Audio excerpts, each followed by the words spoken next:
നബി വന്ന ഹബീബായ നബി സല്ലല്ലാഹു അലൈഹി വസല്ലമ തങ്ങളോട് ചോദിച്ചു, നബിയെ, എനിക്ക് നോമ്പെടുക്കാൻ കുറച്ച് ദിവസങ്ങൾ പറഞ്ഞു തരൂ. അള്ളാഹുവിന്റെ റസൂല് ചോദിച്ചു, റമളാനിന് ശേഷമുള്ള ദിവസങ്ങളെയാണോ ഉദ്ദേശിക്കുന്നത്?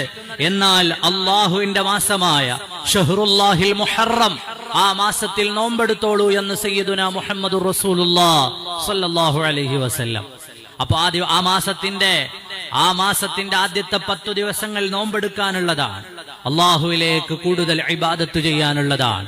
സയ്യിദുനാ നബിയുല്ലാഹി മൂസ അലൈഹിസ്സലാമിന്റെ ജനത വന്ന് ബഹുമാനപ്പെട്ടവരോട് ആവലാതി പറഞ്ഞു. മഹാനായ മൂസാ നബി അലൈഹിസ്സലാം അവരോട് പറഞ്ഞു, നിങ്ങൾ മുഹറം മാസത്തിൽ നോമ്പെടുക്കുകയും അനന്തരം അള്ളാഹുവിനോട് ദുആ ചെയ്യുകയും ചെയ്യുക. അള്ളാഹു എന്നെ അറിയിച്ചിട്ടുണ്ട്, മുഹറം മാസത്തിൽ നിങ്ങൾ അള്ളാഹുവിനോട് ദുആ ചെയ്താൽ അള്ളാഹു സ്വീകരിക്കാമെന്ന് അറിയിച്ചിട്ടുണ്ടെന്ന് സയ്യിദുനാ മൂസ അലൈഹിസ്സലാം.